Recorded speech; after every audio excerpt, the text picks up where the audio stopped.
Thank you very much for the introduction, Chaitanya, and my dear Dr. Jayakrishnan for having invited me for the 14th time for the last 14 years. So thank you once again. I'm so happy to present my talk in front of very senior members and also my examiner, Dr. Subhadra Devi, for my MD long back. So I would just change a little bit of the topic title. I would name it as Improvements in Diagnosis, the Troubleshooters for Success in Assisted Reproduction. I bring greetings to you from Manipal University, from Karnataka State. That's a university building with 4 floors of library and 4 floors of administrative wing. When you look at the embryo, we need to understand a little bit as a clinician. The early human development and techniques have evolved in such a way, we need to understand a lot of things. Now, when we aspirate the oocyte, we should know, are we aspirating an immature cell like that, called as germinal vesicle, without any nucleus there, or are we doing a good job of stimulating the ovaries? Even if those people are not doing IVF, probably this matters because if you stimulate without knowing what you are doing, you are not going to get success. The aim should be to get good, mature oocytes. So when you look at all these kind of things, you are not sure as to what's happening. If you look at like this, it's called metaphase 1, with a sun-ray appearance, it's still not good. Because we expect a little bit better one, this is without the corona. But what we expect in our clinical practice is something like this. The metaphase 2 should be the aim. Now, how do we get this metaphase 2? Because that is what we need to understand the ovarian stimulation, whether it is IVF or not an IVF case. Because when you get a good fertilization in a metaphase 2, there will be a good arrangement of pronucleus as you see here. The 2 oocytes, when the sperm fertilizes with the egg, you get the good pronucleus arrangement here. If you get this good pronuclear arrangement, sorry, it's not come here. Okay.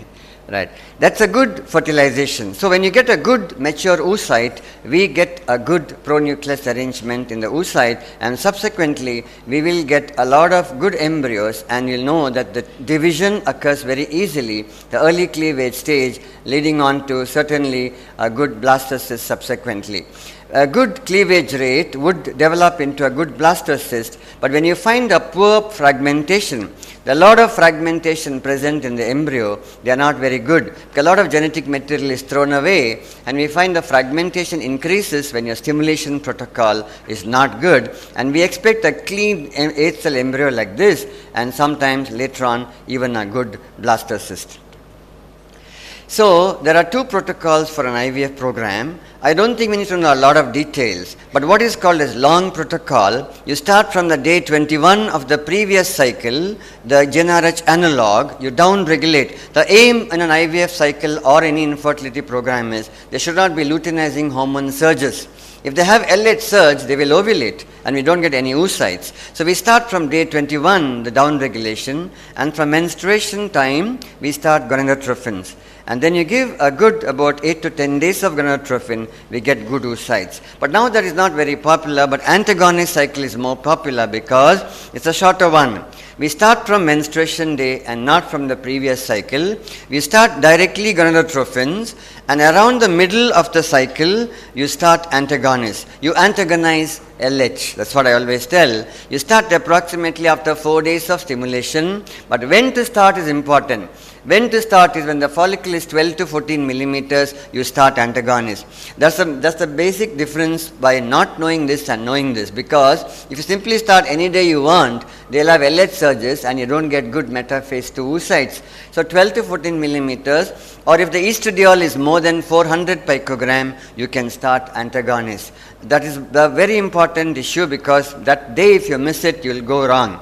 Hence, a woman with a good antral follicle like this will get good stimulation as seen in the picture, but not hyperstimulation. One has to be very careful.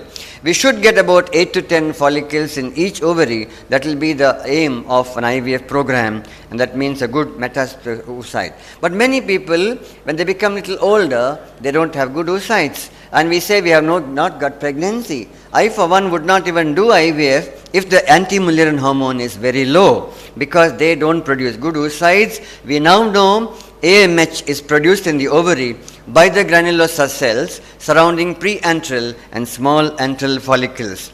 So when you look at these kind of structure, if a woman has a good anti-Mullerian hormone, it is definitely stable throughout menstrual cycle and is unaffected by hormonal therapy. Hence, accurate ovarian reserving, and any day of the cycle we can withdraw the blood for anti-Mullerian hormone. When you look at this figure, 2007 publication, the normal values are between 0.7 and 3.5. But look at this. If it is borderline low fertility is 0.3 to 0.7, borderline high fertility is 3.5. So in between the not too sure. But what I am finding over the years is up to 1.5 we can take it as all right. If the AMH is 1.5 and low, they don't produce good eggs. That is what I have yet to publish my data, but I know that 1.5 and less, they don't produce eggs. So we don't get good metaphase 2 oocyte, what I showed you at the beginning. Hence, all these have to be considered for a good success rate.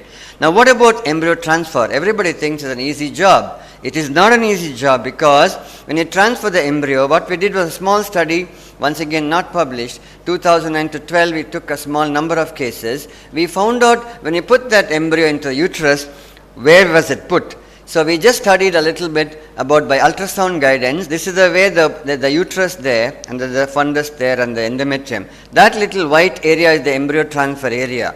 We just measured those with less than 10 millimeters from the fundus, and those above 10 millimeters from the fundus, means much lower in the cavity. So what happened to them? We found that when we transferred closer to the fundus, less than 10 millimeters, the number of pregnancies were 31%, and a little more than that was 38%, so statistically not significant.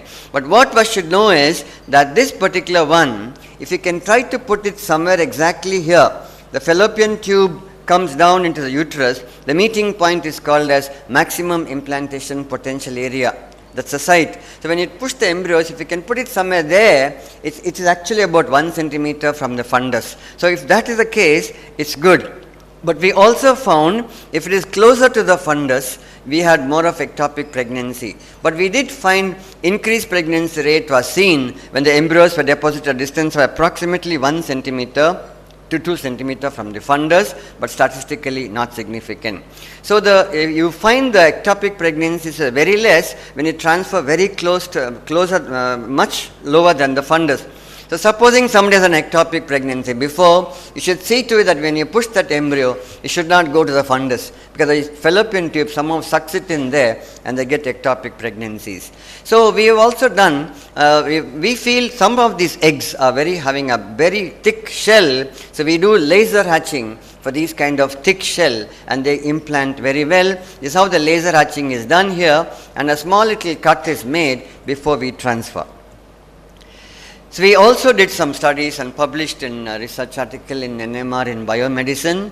We took out the follicular fluid of the oocyte of the embryo and found out what it was, what it takes and what it puts out. That is called as metabolomics. I think now we have to understand metabolics may really pick up good embryos. So NMR study was done out of 127 embryos from 48 couple, all the way day 3 embryos. The implantation pregnancy exhibited significantly lower pyruvate alanine ratio. It's interesting to know what it is, which I'm going to explain to you, compared to those that failed to implant. In addition to lactate production, successful implanted embryos use pyruvate to produce alanine and other cellular functions. So what we understood was pyruvate is necessary for the early part of embryo growth to satisfy its energy growth. It switches to glucose for the blastocyst. So glucose is not needed the initial part. So when a good embryo is present, it will take off a lot of pyruvate. So pyruvate helps in oxidation inside the mitochondria, conversion to lactate, acting as scavenger for free radicals, and conversion to alanine. So we know that this, we found that if our embryos use up a lot of pyruvate, in the culture medium the pyruvate is less. So that embryo implants better than one who did not take the pyruvate. So these are called as metabolic phenomena, can be identified and called as metabolomics. We also studied another group, yet to be unpublished. We started giving heparin Long back I was not giving heparin over 92 cases. Now I am giving heparin for certain cases just for study comparison, and we found post-embryo transfer heparin did show a good number of pregnancies. By looking at this, we had 53% pregnancies when you had a low molecular weight heparin compared to 12% in the about 2 years back. Implantation rate was 25% compared to 4%. Miscarriage rate was again 25% compared to 45%, and the ongoing pregnancies were 36% compared to 4%. I am talking about beyond 20 weeks ongoing, because everybody shows pregnancy but it doesn't go beyond 6 weeks, 8 weeks. They are all bad oocytes. They don't get fertilized well and they don't implant either, because most of us do not know to get mature oocyte of metaphase 2. The live births were 33% compared to 4%. A significant difference yet to be published. So this is a unpublished data which we are going to send it soon to prove that all these miscarriages rate were high when we did not use low molecular weight heparin. Now sometimes you find the uterus has fluid in the cavity. If you ignore that point, you won't get pregnancies. It's not during menstruation. After that, when you do a cavity like that, you will find there should not be fluid at all. I, for one, initially did not know why somebody has fluid. I started doing evaluation for tuberculosis, and this is interesting to know. One of my patients, just a little fluid, had normal menstruation. She did not have hypomenorrhea. I looked at the laparoscope finding the terrible tubes. They looked horrible with a lot of tubercles here and there, and a very thick tube was proved without any symptoms. When I did the BACTEC and PCR, she was very strongly positive. So endometrium need not be very thin. I understand there's a talk later on of thin endometrium. So I always emphasize, tuberculosis doesn't mean always thin endometrium. If there's fluid in the uterus, once again, don't push. Another reason to have fluid in the uterus is hydrosalpinx. If there is hydrosalpinx, it will push that fluid into the uterus and push away the embryos. So we have to rule out hydrosalpinx and so on. Very clear evidence of tuberculosis in this particular patient. Now certain points in male infertility you should understand, that we don't get pregnancies when somebody has very low count. We just tell one sperm is needed. But over the years we've realized a man who has very low count and a bad count may produce pregnancy, but they have abortions, because they have genetic problems. So we are duty bound to check certain of these extremely low count people. Certain of the genetic studies have to be done. So the suggestions are less than 5 million per ml should be screened for microdeletion, though it is little expensive, and you know pregnancies don't go beyond even 12 weeks sometimes, and sometimes we find congenital bilateral absence of vas occurs in 0.1% of men and 30% of azoospermic, because they have mutation of the CFTR gene, and that is called a cystic fibrosis transmembrane conductance regulator gene mutations. Long word, but just to tell you all, there can be abnormalities in the genes. So we also now know that indications are plenty. The Y chromosome deletion must be checked if there is a man has a very low count, and of course oligoasteroteratospermia, all put together they have a high chance. Somebody may have non-obstructive azoospermia. His testis may be normal, but there may be obstruction. But they also must be checked for Y chromosome deletion, because it's important to know the reason I'm going to tell you now. So if you look at this Y chromosome, just concentrate on this AZF, azoospermia factor A, B and C. That means there are 3 loci in this particular Y chromosome, because you understand the AZF, those 3 loci are necessary for spermatogenesis. So if they don't have enough of the 3, they don't produce sperms. That's all we know. But we also should understand that among the ABC, AB microdeletions present as azoospermia with germ cell aplasia and maturation arrest. But they'll also have a small testis. So in such cases, attempts at sperm retrieval are not recommended. Just because somebody says obstructive azoospermia, you don't have to remove the sperm, but you have to check for Y chromosome deletion. If A and B are present, they have very bad germ cell aplasia. So the only reason to do removal of the sperm and then do ICSI is AZFC. Microdeletion, the sperms can be retrieved in 71% of patients, and that's interesting. And once again, we did a small study on 50 cases, and once again, we found that only 2 of my patients had this kind of A and B. So these 2 patients we did not do, and all the others did not have any microdeletion. So it means that some of them do have this problem, but most of them don't have a problem. But however, we should see. So the conclusion of the study was frequency of Y chromosome was microdeletion was 4%. And microdeletion of AZF A and B are almost equal in our study. No correlation at the moment, larger sample size needed. We also published from Manipal University, our infertility center, poor sperm quality and advancing age are associated with increased sperm DNA damage in infertile men. That's important. People think men can produce babies at any time.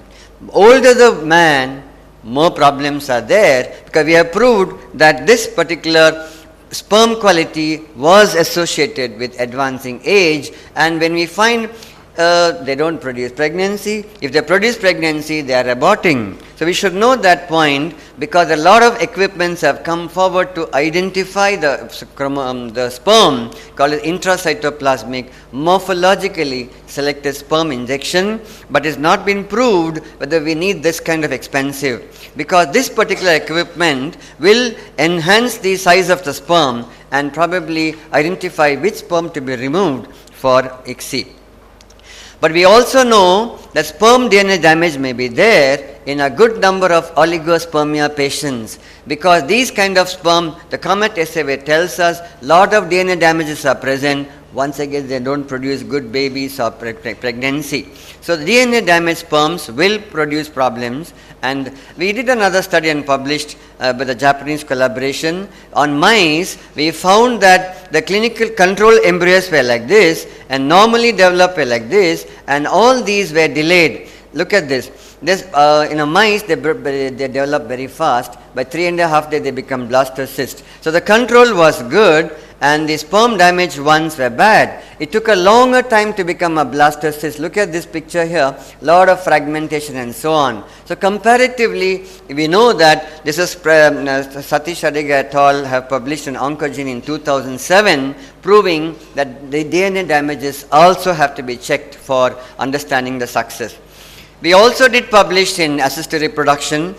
We found that, the scientists must know this, the PVP is used can induce significant sperm DNA fragmentation. The frozen thawed sperm from oligospermic ejaculates are more susceptible to DNA fragmentation. So we found that if you store low count and low motility sperms, and if you add that PVP, they get more damaged. So we know that is not a good thing to happen. However, implantation is never understood, and we need to do more work on implantation. But we should know the quality control in a lab. There should be internal quality control and external quality control. We have several discussions with the scientists. I go and check sometimes the lab in between just to have a word with them, because what is the reagents used, procedures, equipments, and a good laboratory practice must be definitely followed, and comparison of results between the 2 laboratories or maybe 3 and the auditing of the results is very important. If you don't get pregnancies for some time, that means something wrong in either side. Hence, a lab maintenance is very, very important. So the basic principle of quality management is to plan, to do, to check, and to act. And that's what we have to go successively for better results. To end up, I would say, success is a science. If you have the conditions, you get the results. And this is 99 was the first IVF baby born at Manipal, and that's how we were looking long back. And now it is 2014, we had this particular baby growing up to be 15 years now, and it's always a joy for having success in any infertile program, especially assisted reproduction. I must thank all my research team other than my clinical team, because all this publication research is possible only with a very dedicated research team, including the clinical team, which also contributes to the success. So thank you once again.